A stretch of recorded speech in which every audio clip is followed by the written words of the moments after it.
Hey there, good to talk to you again, and welcome to Cryptic Chronicles, a podcast for open-minded free thinkers, where we explore all the wonder and enigmatic aspects of existence, the paranormal, esoterica, legends, and lore across a vast amount of cryptic topics. You and I, dear listener, are going to explore everything weird, be it the UFO phenomenon, serial killers, and everything unexplained. We're going to look deeper into reality and existence and not accept things at face value or go along with the conditioned narratives of the herd. Today on the show, I'm going to talk about the shadow, which is one of the main aspects of Carl Jung's great work in psychology. Carl Gustav Jung was a Swiss psychiatrist and psychoanalyst. He founded analytical psychology. Jung's work was influential in the fields of psychiatry, anthropology, archaeology, literature, philosophy, and religious studies. Jung worked as a research scientist as well as pretty much a all-around huge influencer of the modern world. I personally am very fascinated by Jung's work and have been absorbing his teachings for some time, and I'm just basically a huge fan. Then we're going to get into a pretty unknown entity known as the Egregore, which is a thought form created by groups of people that can influence everyone associated with it on a subconscious level. We've talked about tulpas and thought forms on the show, so this should be interesting. I've gone over how the Slender Man phenomenon could very well be one of these thought entities, as well as many more deities and supernatural creatures from myth. And speaking of myth, we're going to end the show with the legend of Shuten Doji, a Japanese mythological figure and demon king of an army of wrathful Oni. Debauchery led to the corruption of this one-time monk, but just how can a human be transformed into a demon? Listen on to find out. But one thing to remember when I'm talking about Jung is Jung has an amazing ability to sum up complex ideas or outline of abstract topics in simple phrases that are symbolically representative on an uncanny level with precise accuracy. So terms like the shadow they're no accident. He uses imagery to create anchors into the subconscious mind that are already familiar to both the conscious mind and subconscious mind. So even if you don't necessarily understand it consciously, your subconscious totally understands the symbolism. Symbolism is the language of the subconscious.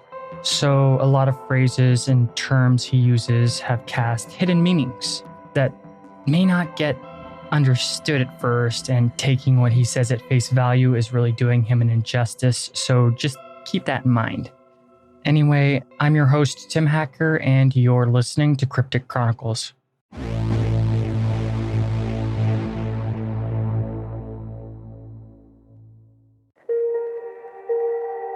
The shadow is a term used in psychology, specifically being a theme in the work of famed psychologist Carl Jung. Now, Jung is easily the most profound and spiritual psychologist who ever lived, and doubled as a philosopher. He can easily be given the title of an enlightened master, just like the Buddha or any other awakened teachers of the past. Jung immersed himself in many different spiritual practices that he gained knowledge in while traveling across the world. But he was also very, very grounded in mainstream academia as well, with one of his teachers being the esteemed and often misunderstood Sigmund Freud, the famous Austrian neurologist and founder of psychoanalysis, which is a clinical method for treating psychopathology through dialogue between a patient and a psychoanalyst. Jung, however, is one of the few psychologists not blinded by the modern religion of scientism, and worked to bridge the gap between real science and spirituality. Oh, and just before anyone gets triggered, I mean real science in the sense that real scientists understand that the scientific method has its limitations, and that there's much beyond explanation in our current paradigm and level of advancement. The scientific method is a tool, it's not the end-all be-all. And with quantum physics and physics in general, there are valid reasons spirituality should be taken very seriously. Scientism is a dogma many mainstream people have been indoctrinated into, and they have faith in it unquestionably. It's a modern religion that is anti-religion, just like many of the religions of the past it scrutinizes as false beliefs. The irony is hilariously entertaining. So there is a difference between science and scientism. One is dogma and faith, a belief system. The other is actual science. Carl Jung's work is, out of all the psychologists of the past, unparalleled though, because unlike many of his field, his work was based on ancient wisdom traditions and the mystery schools of the past, as well as all the wisdom from all the spiritual teachings across basically the world. And he also took a lot of modern interpretations and would filter them through the scientific method. The original science was Hermeticism, and many groundbreaking discoveries in the sciences and psychology are actually timeless and have been with humanity since the beginning. A good example is the ancient Hebrew versions of the subconscious and conscious minds, known as the Ruach and the Nefesh. These two objectively factual functions of human consciousness has actually been known by the wise for eons. And I know I have confused some people in the past. I've used the term shadow or shadow work many times in content for Cryptic Chronicles, and found that many people are clueless as to what I'm talking about.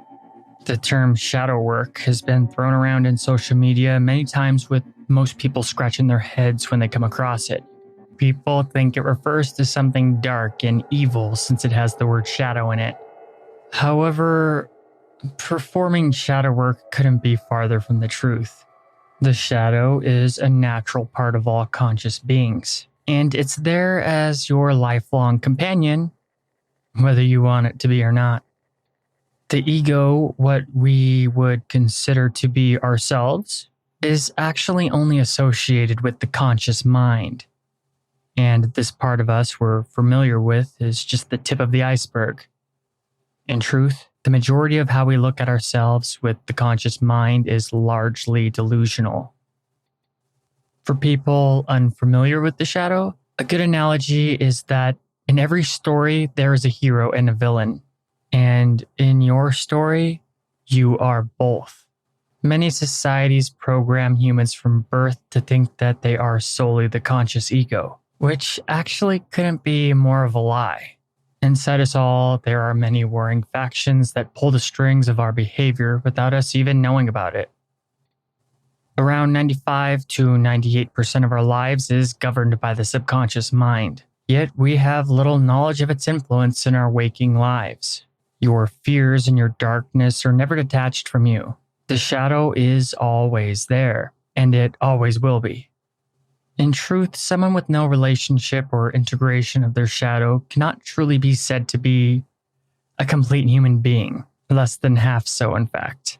Through social conditioning, we construct and live through a facade, but at the same time, the shadow is not something pleasant to confront if one has lived most of their lives unconsciously. Our constructed ego makes us feel safe and familiar, giving a semblance of control in a world where only chaos and change are the guarantees. A person is only as free as the mind allows, and much of our limitations are self-imposed, even if subconsciously through the shadow. But I have yet to answer, just what is the shadow? Well, that's not the easiest question to answer without some context. The shadow is essentially aspects of ourselves that we suppress. It's aspects of our consciousness that is below the conscious radar, yet has a powerful influence on our daily lives.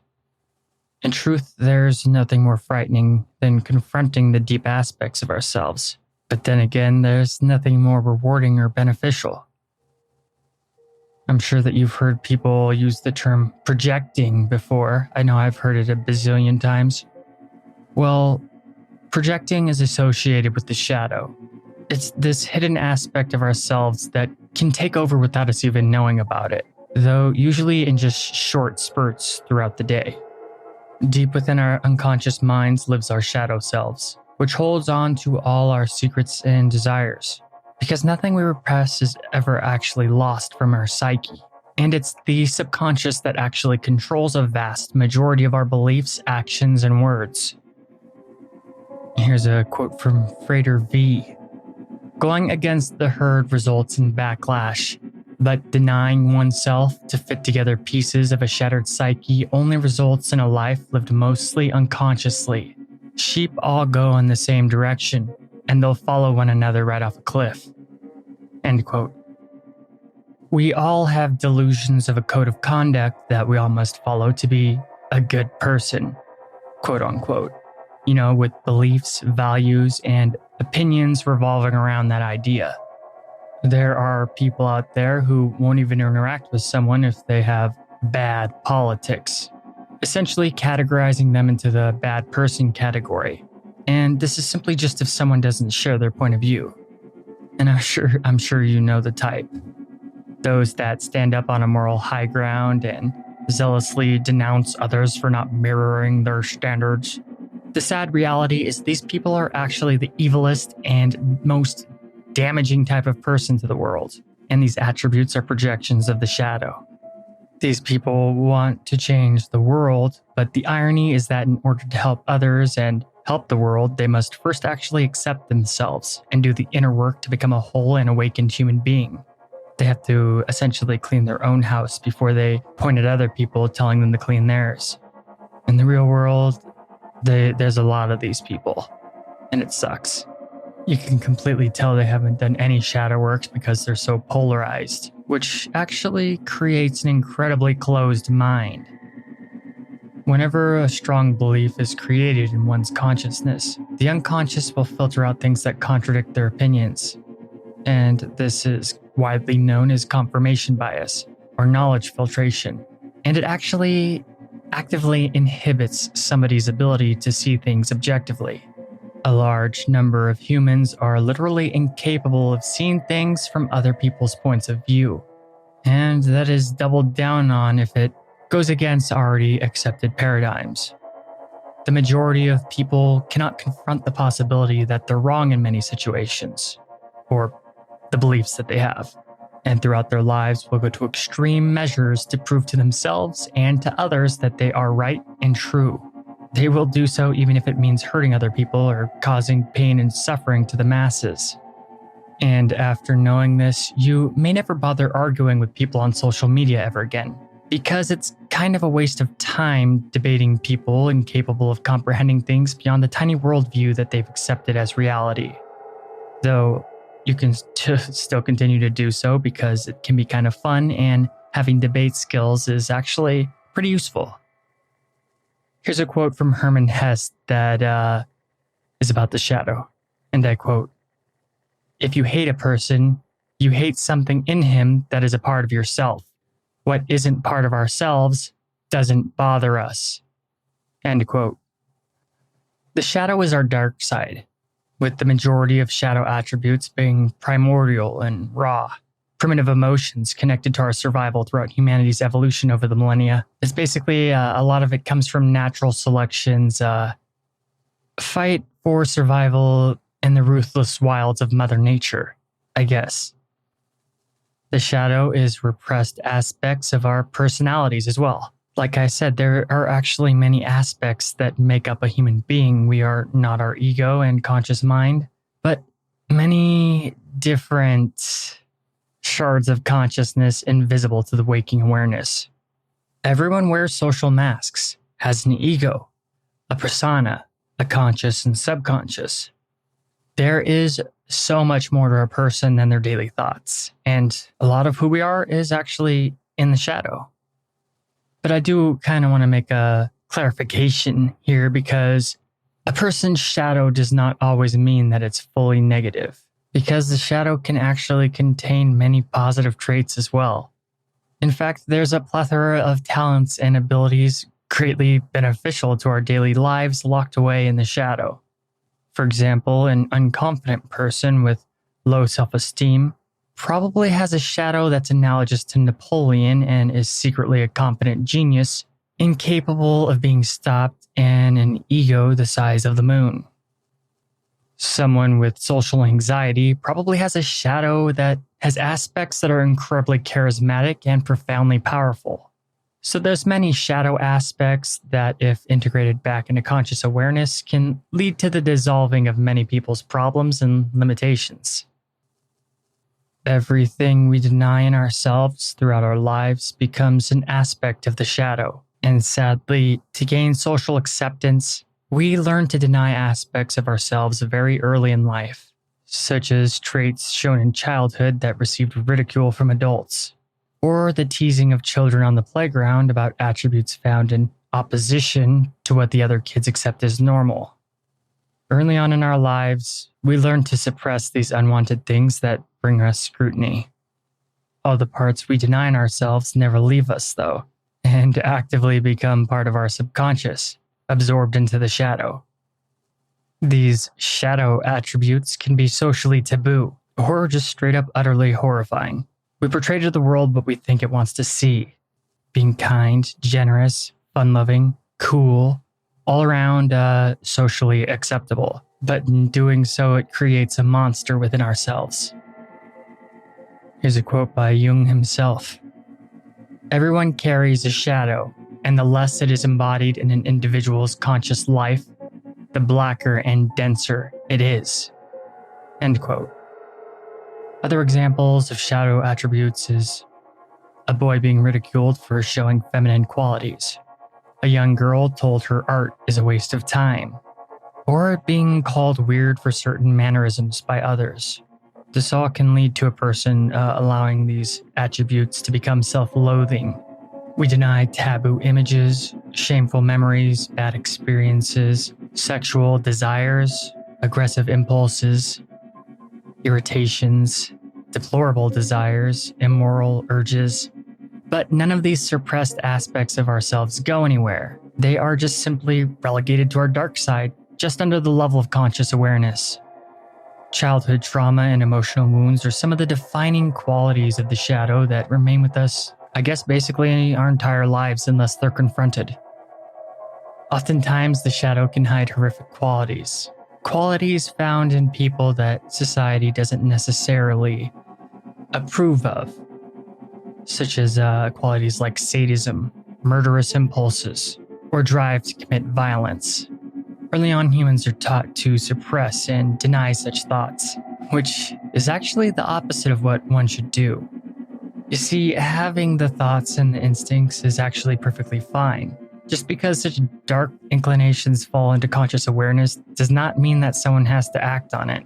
Humanity's misguided narrative of good and evil is what leads to complete psychological imbalances, and leads to a pretty dark shadow.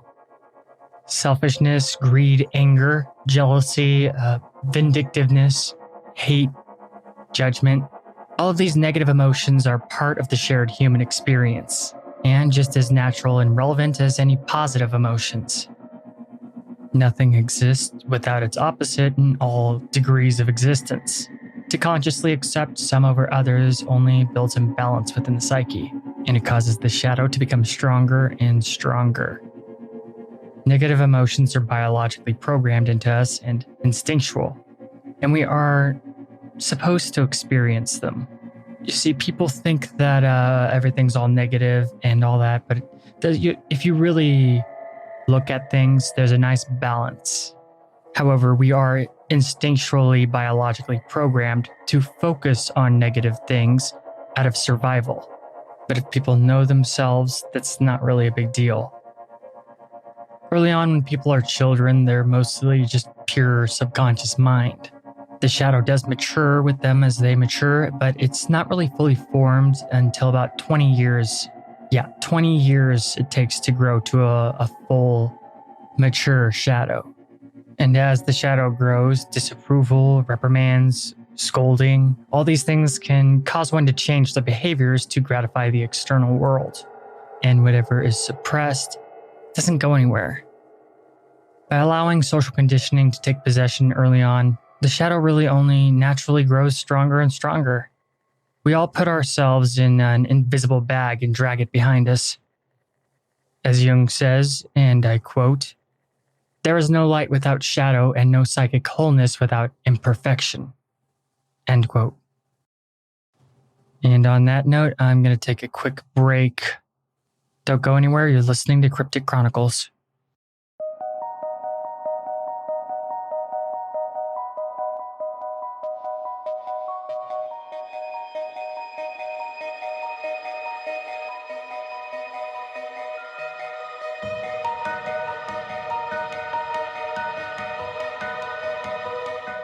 Hi there, thanks for listening to Cryptic Chronicles. The show is sponsored by Blueberry, and if you're interested in starting your own podcast, use our link. We'll even give your podcast a shout out. Go to crypticchroniclespodcast.com and click on the Blueberry link on the homepage. By doing so, you'll be helping the show. Blueberry is optimized for iTunes as well as all podcast hubs. You won't have to worry about expensive contracts or fees. In fact, you won't have to leave your own website. You'll have your own RSS feed and no third-party sites. Try it for a month free by going through Cryptic Chronicles. Also, if you're a fan of cryptic content, please support the show on Patreon. By giving just $1 a month, you can really assist us in posting more content frequently. You'll also have access to bonus ad-free episodes of the show and the Discord channel. To keep up with all Cryptic Chronicles content, follow us on Twitter, Instagram, Tumblr, and of course Facebook. Give the Facebook page a like and join the Cryptic Chronicles group. We'd love to hear from you. Thanks for supporting the show, but most of all, thanks for listening.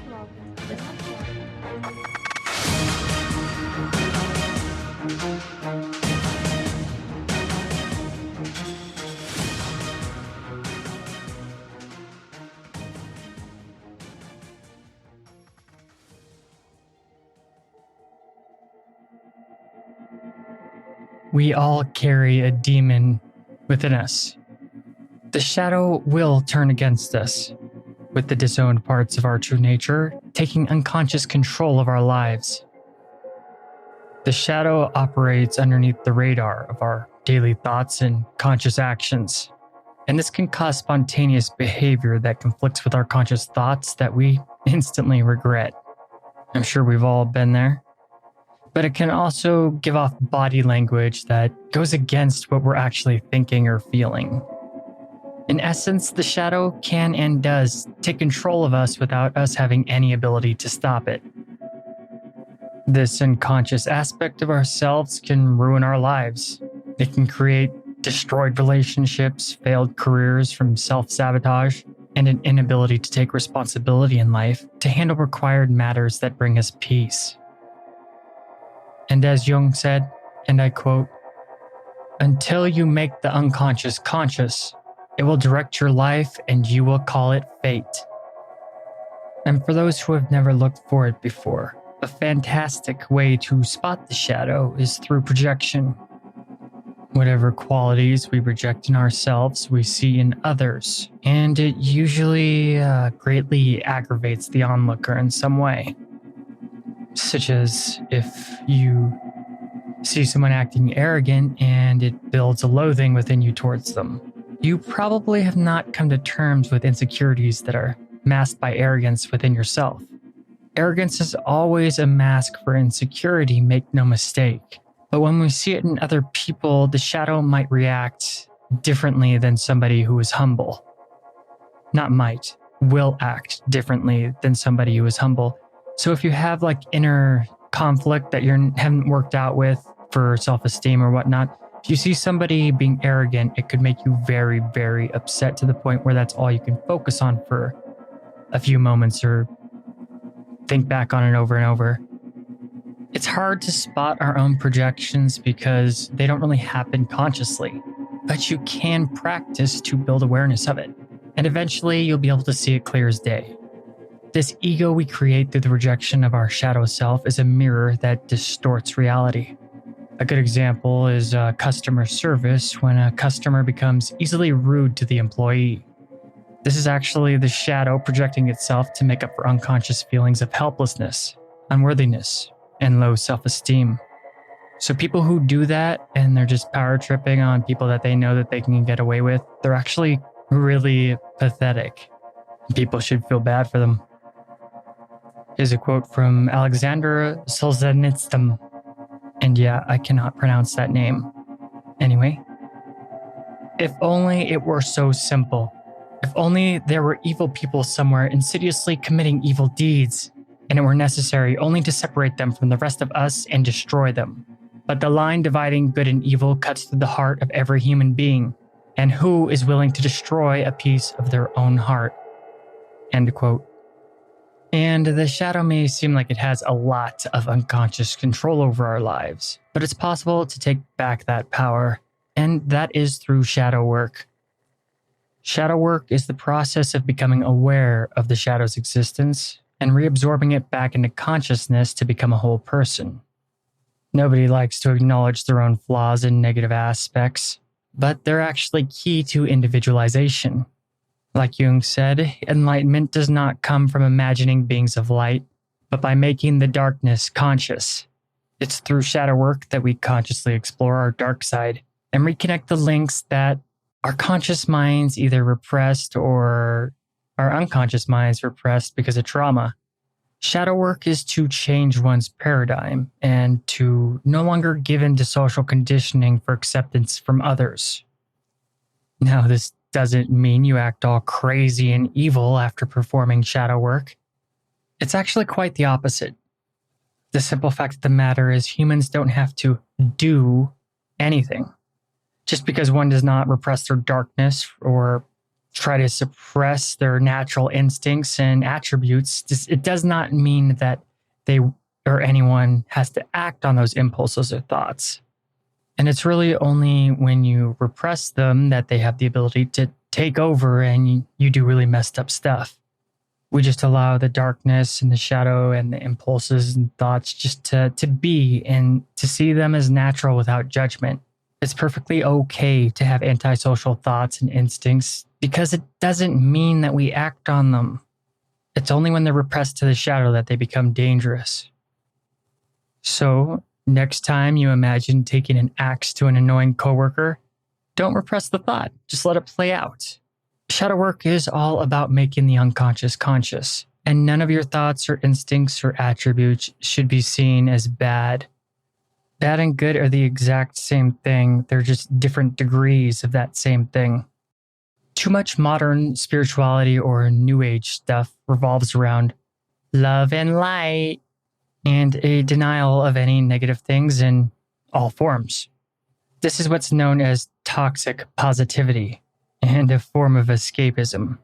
Not only does it actually halt spiritual growth, but it also creates an extremely unstable and powerful shadow.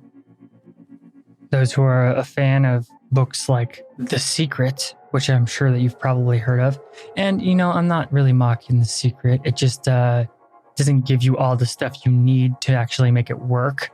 But those who are fans of books like that say you only have to focus on specific positive thoughts and you'll manifest only good things in your life, which is extremely perilous because who dictates what's good? Your conscious mind definitely does not. To deny darkness is to reject the unconscious, which always results in cognitive dissonance. Only focusing on positivity does not heal oneself, and it actually only creates mental instability. And it increases the shadow's control over your conscious life. Catholic priests, for example, try to embody pure holiness. Yet there's literally countless cases of them molesting innocent children. In ages past, such holy men burned innocent people alive and tortured countless masses, hiding behind a shield of false virtue. However, in their minds, they were righteous and they were champions of God. But in reality, they were monsters of cruelty and oppression. See, contrary to mainstream belief, there's nothing wrong with having darkness. Carl Jung knew that it was perfectly natural and healthy. No human has ever grown as a person or really even become stronger through things that are easy.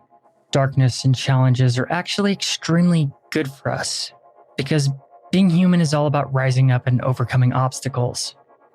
The strongest and most successful people always come from backgrounds littered with failure, suffering, unfulfillment, bad luck, challenge, emotional turmoil, and frustration.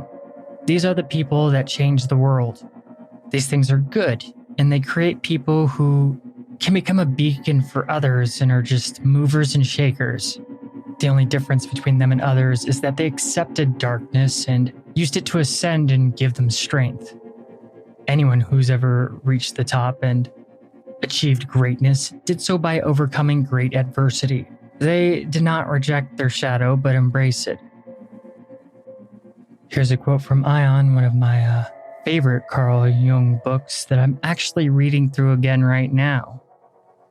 The shadow is a moral problem that challenges the whole ego personality, for no one can become conscious of the shadow without considerable moral effort.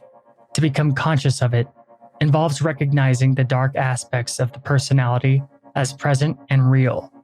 This act is an essential condition for any kind of self-knowledge. End quote. So, according to Jung, true enlightenment only comes after, quote-unquote, crossing the threshold and opening up a doorway between worlds. And by opening up a doorway between worlds, I mean opening up a doorway between the subconscious and conscious minds, which I'm pretty sure is really hard to wrap your mind around if this stuff is new to you. But according to Jung, we must go deep within ourselves and face our shadow selves if we ever want to become whole. Like the Buddha said, the middle path is the road that leads to nirvana, and accepting the darkness and the light is the key towards spiritual awakening. When we cease denying aspects of ourselves and bring all of it into our conscious being, it's a catalyst to unlock one's full potential. And we're going to be moving on to a different subject, the esoteric egregore. So don't go anywhere. We'll be right back. You're listening to Cryptic Chronicles. Hello, dear listener. Have you ever had a paranormal experience? A spiritual or esoteric experience? Have you ever seen a UFO or something that you could not explain? Have you ever witnessed anomalous activity that defies reality?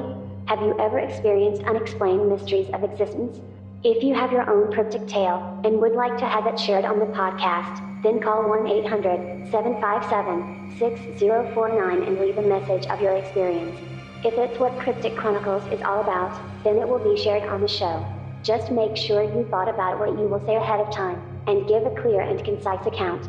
Also make sure to leave your name, where you're from, or any information that will assist in making a clear picture to portray to listeners of Cryptic Chronicles. Once again, call 1-800-757-6049. That's 1-800-757-6049. We look forward to hearing from you.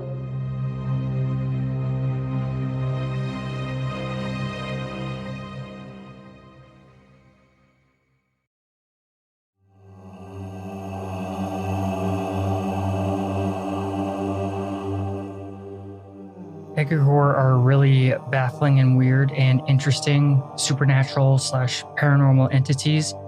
And since in the past I've talked about thought forms before, I think that it's only natural to go over the egregore.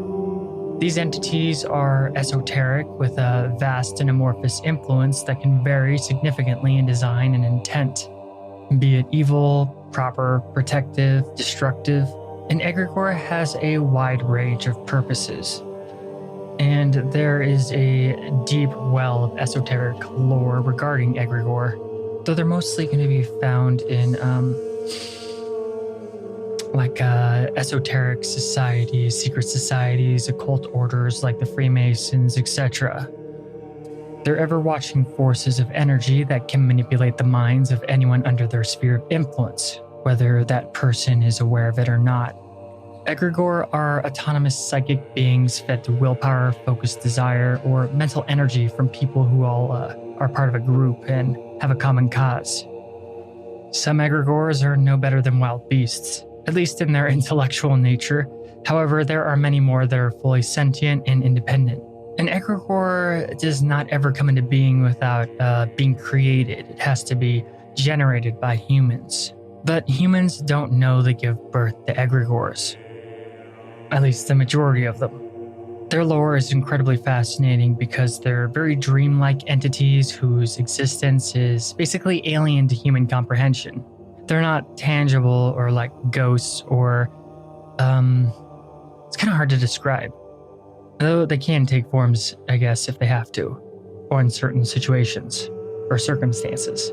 Anyway, I'm blabbing. The word egregore comes from the Greek words egregori and egregorein, and can also be translated to Grigori.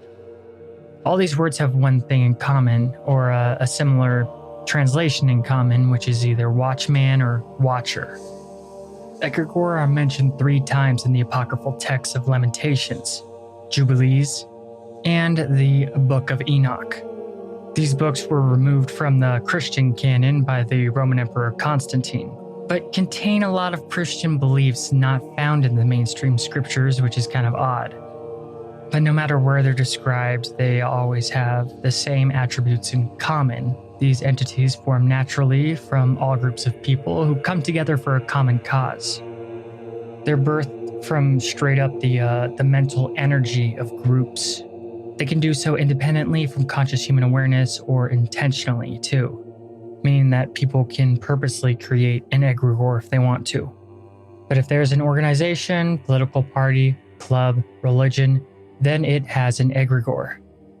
As such, people connect to a plethora of egregores during their lives that pull their strings unconsciously.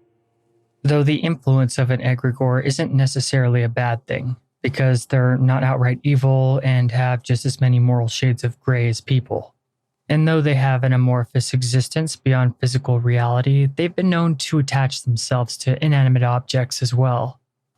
And they're not really limited in what they can cling to in the physical realm, but are mostly attached to places of worship, busy buildings, or even caves. These egregore are usually renegade in some way, or were given birth in places of great psychic trauma by large numbers of people. Renegade egregore can have any alignment, good, bad, or anything in between. And they slowly build up strength by influencing people that come near the location. Though these types of egregore are actually in great danger of starvation if they cannot adapt and influence the humans that come near it.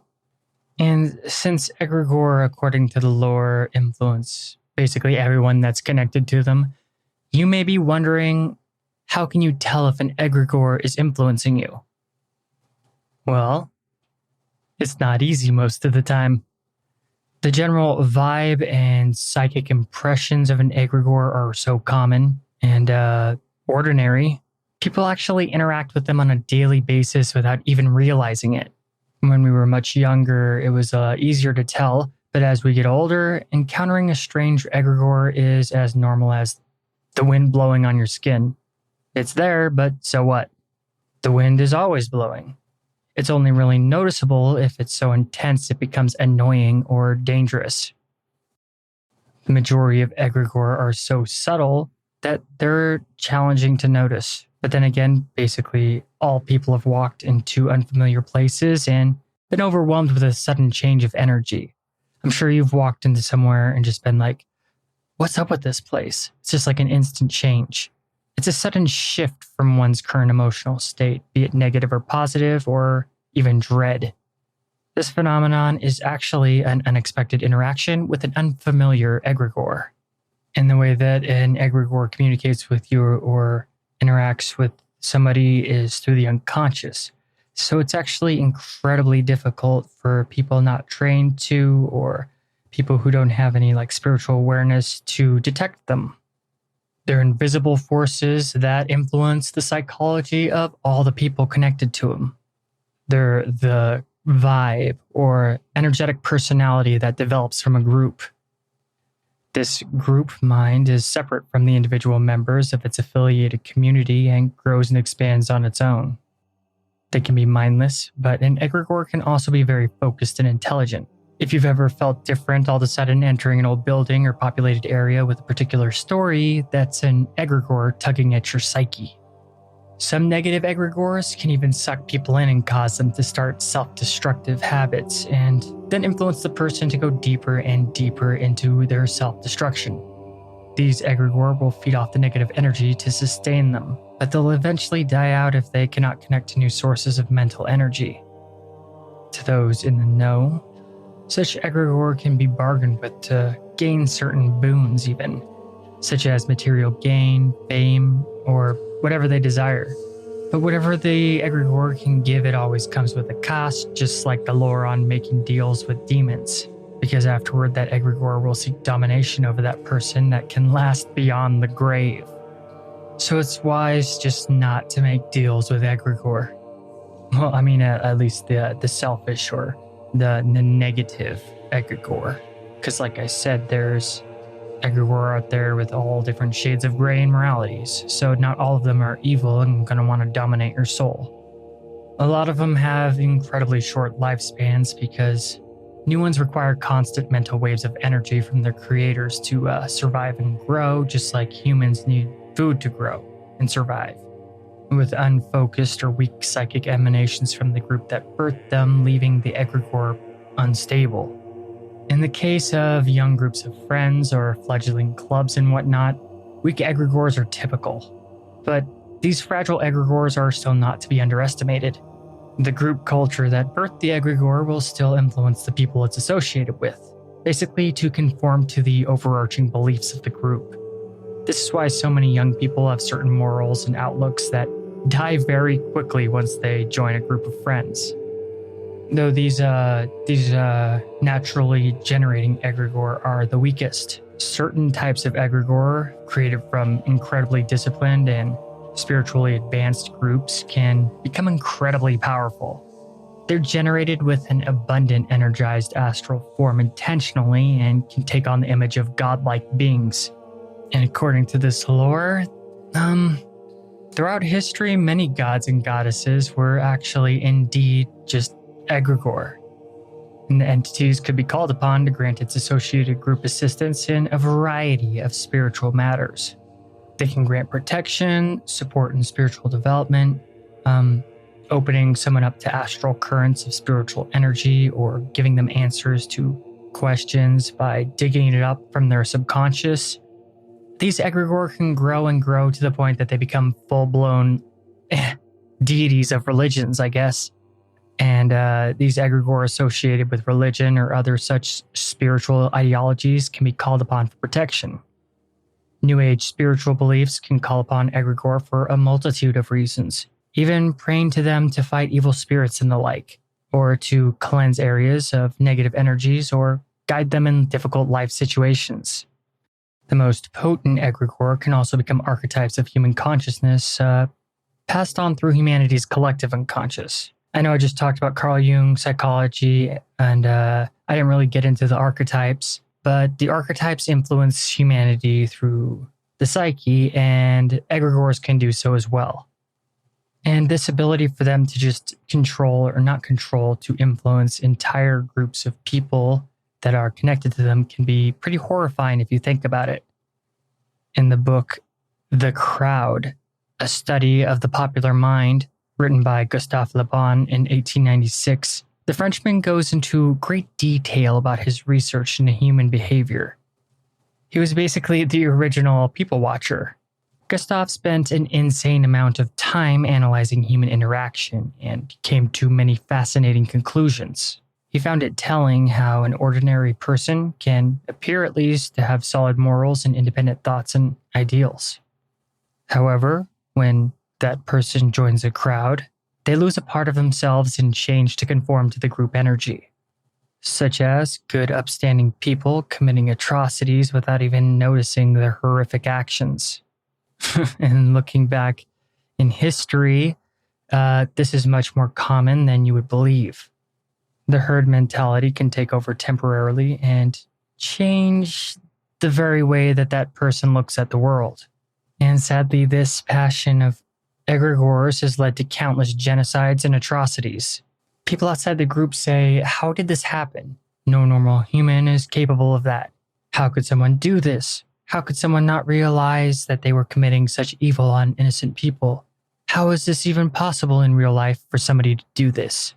Yet the darker nature of humanity reveals that a person can be kind and generous one moment, and an Auschwitz guard killing innocent civilians the next. Those in the know can use these dark egregores to manipulate weak-minded groups of people to follow its will mindlessly. Under an egregore's influence like this, it's pretty hard to see other people's point of view, and they kind of only comprehend the world in black and white to what the entity desires based off of polarized points of view. They're basically robbed of objectivity. And once somebody is attached to an egregore, the group mind will always tax them in some way. This tax isn't always bad. Remember, not all egregore are bad, but there are definitely bad egregore. However, one should always be very careful about joining an egregore, or its group, because some are pretty hard to detach from. And with these harder to detach from egregore, it's usually beneficial to hide in the influence of another egregore while you're detaching from it. They just have to differ enough for there not to be a conflict between the psychic entities. And across their esoteric lore, these egregores, they exist in an undefinable etheric existence, but are both present in the material and spiritual worlds, while also influencing people through the collective unconscious on the mental plane. They take form on the astral plane and can visually manifest before one of its members in certain situations. But if somebody has the ability to astral project, they can straight up go and interact with an egregore. Like I've already said, esoteric groups can create incredibly powerful egregores and interact with them as one would a god or goddess in the days of old. Whether one is aware or not of its existence, these egregores can be very seductive to get caught up in. It's kind of tough to resist once connected to it, and anyone new to the group can get swept away in its energy, changing their outlook on life and making them obsessed with whatever the egregore is focused around. Have you ever had that annoying friend that got super into something new? Like a enlightening religion or philosophy, or you know what I'm talking about, and they would just never shut up about it? Well, yeah, that friend is totally high on an egregore. Becoming caught up in the passionate hatred or love an egregore emits can be hard to resist. The more organized and focused the group, the stronger the egregore. It will grow along with the group while influencing the psyche of all those associated with it. In certain situations concerning occult orders, egregore can be purposely empowered through ceremonies and rituals. With these egregore, probably arguably the most powerful and can open up a gateway to the mysteries, aligning initiates to the mystic current of that particular secret society. In doing so, the egregore can greatly increase the spiritual and psychic development of the individual to help awaken the esoteric powers within them. One thing that separates a person with awareness to that of just a member of the collective is knowing the existence of egregores, which allows them to not be influenced by the entity if they don't want to. Association with any organization, club, or group automatically opens one up to the influence of the reigning egregore, and not getting caught up in all of its bullshit can be very beneficial. Doing so is the only way to defend yourself against this group mind entity, because they can't really be defeated or destroyed unless they're starved of the mental energy that created them.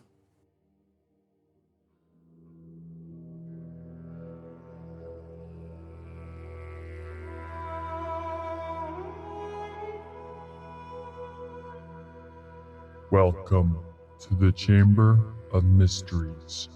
I am Anubis, the Egyptian god of death and guide through the underworld. Recently, the goddess Ma'at pointed out to me that the scales of justice have not been in balance. This is not good and can bring chaos to the multiverse. But you, dear mortal, may help in averting this cosmic disaster by supporting Cryptic Chronicles. In doing so, you will gain ad-free episodes of the podcast, as well as bonus content only for patrons. In spreading free thinking and higher knowledge, the forces of darkness are kept at bay. Simply subscribe to the Chronicler's Vault at crypticchronicles.com. And by pledging a single $1 a month, you can help keep Apophis in the void and Ra's sky chariot soaring proudly through the universe. Also, subscribe to the Cryptic Chronicles YouTube channel. Share, talk. Anubis, don't forget to tell them about iTunes and spreading the show. Oh, right. Thank you, Ma'at. Please, mortal, help broaden the scope of listeners for the podcast by leaving a good review on iTunes and share every episode or any Cryptic Chronicles content as much as you can. In doing so, we can increase the audience and fans for the show, spreading it across all the consciousness of humanity. Help fight the darkness by supporting Cryptic Chronicles, and assist the goddess of the scales and I, Anubis, god of death, in bringing balance to the planes of existence. The astral currents must be calmed, and the opposites must be reconciled. As above, so below. Farewell, mortal.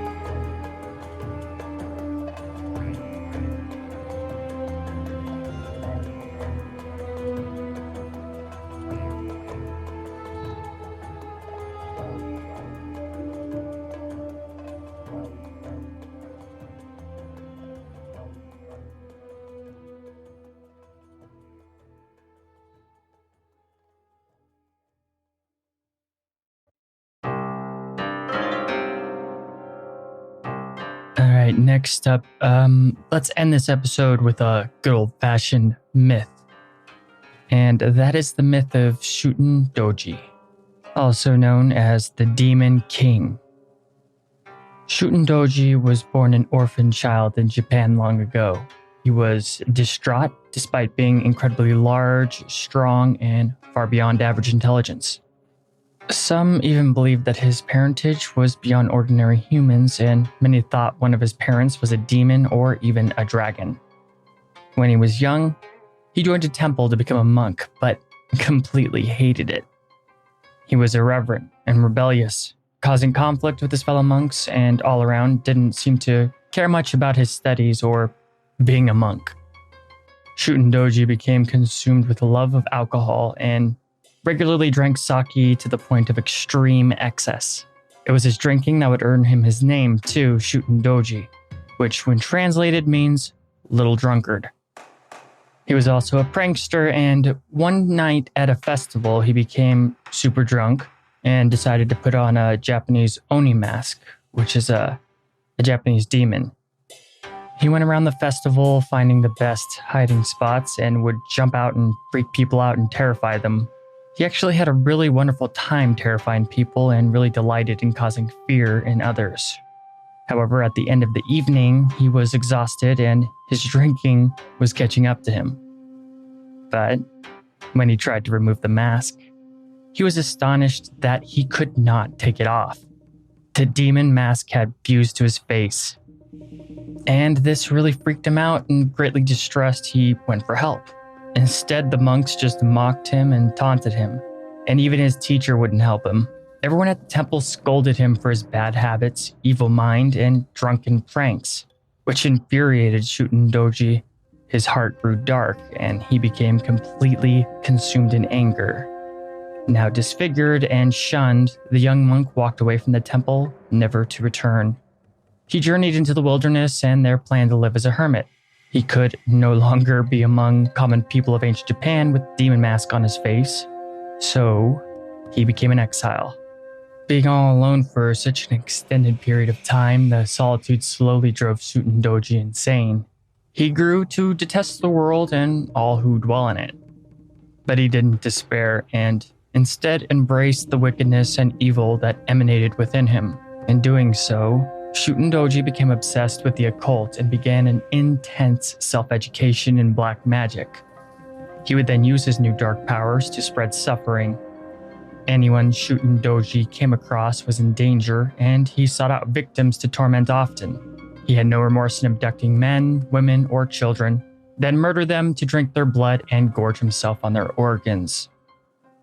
Slowly, those with a like-minded nature came to him and joined his cause of destruction and pain. Just like Shuten Doji, these followers of his slowly transformed into Oni, demons. All Japan was prey to his small army of demonic minions, and the wails of suffering echoed across the land. He and his army of demons became so powerful, they turned their eyes towards all of Japan with a desire to rule as tyrants. The world itself was their enemy, and they would bring torment upon the society that was so cruel to them. He had a castle built, and when finished, he began his conquest of Japan. When not in his palace, the Demon King would spill forth with his army and attack those who stood in his way. The capital of the country was his main target, and he attacked the city frequently, slowly weakening it. Not only this, but he and his followers continued to attack the innocent and unprotected civilians of the country at will. So things were getting pretty dark. But eventually the Japanese emperor sought to stop the Demon King's path of destruction before he grew too powerful to defeat. He called forth a great hero by the name of Raiko and sent him on a quest to Shuten Doji's castle and bring back the demon's head. Honor-bound and without fear, the samurai and his men traveled to the castle without hesitation. Outside the bastion, they found an army of demons drinking sake and reveling in debauchery. Using stealth and wit, Raiko and his men poisoned the vats of sake, which caused the demon army to fall into a drunken, poisoned slumber, allowing the brave samurai to sneak into the castle. They encountered many demons, killing them one by one in honorable combat. Then they finally came upon Shuten Doji. The battle was one of brutality and elegant blade skill, but in the end, Raiko slew the Demon King. However, he had become so powerful, not even death could claim him. Shuten Doji's head levitated and continued to attack the samurai. However, eventually, they did manage to overcome it, and they buried the head deep in the earth, where it could do no more harm. And there, the Demon King remains, waiting for the day he may rise again and continue to bring pain and suffering to the world.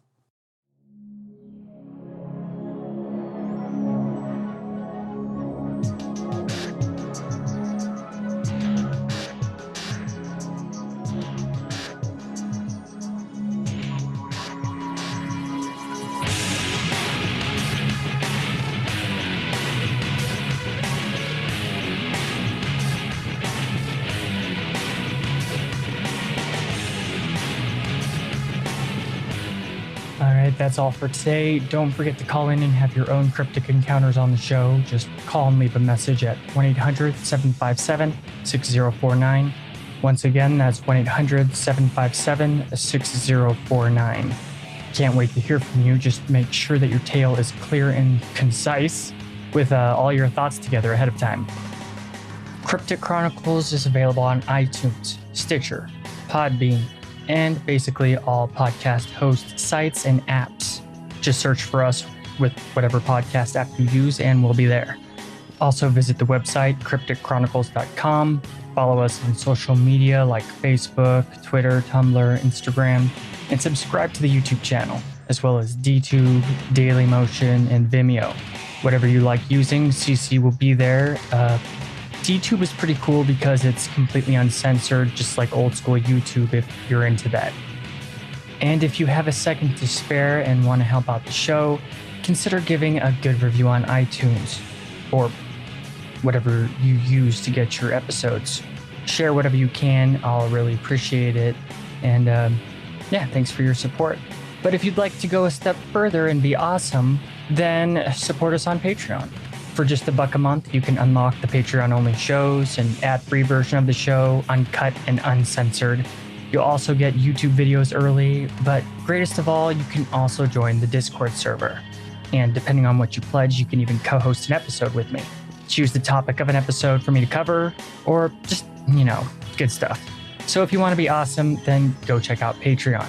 Shout out to current patrons, Kenny, Stephanie Wilkie, Angela Dallaire, Leanne Watson, Mark Lane, Linda Gonzalez, Thank you all very much. You really make my day and the efforts of creating more content easier. It was good talking to you again. Thanks for listening to Cryptic Chronicles. And as a creative genius once said, All that is gold does not glitter. Not all those who wander are lost. The old that is strong does not wither. Deep roots are not reached by the frost. From the ashes a fire shall be woken. The light from the shadows shall spring. Renewed shall be blade that was broken. The crownless again shall be king.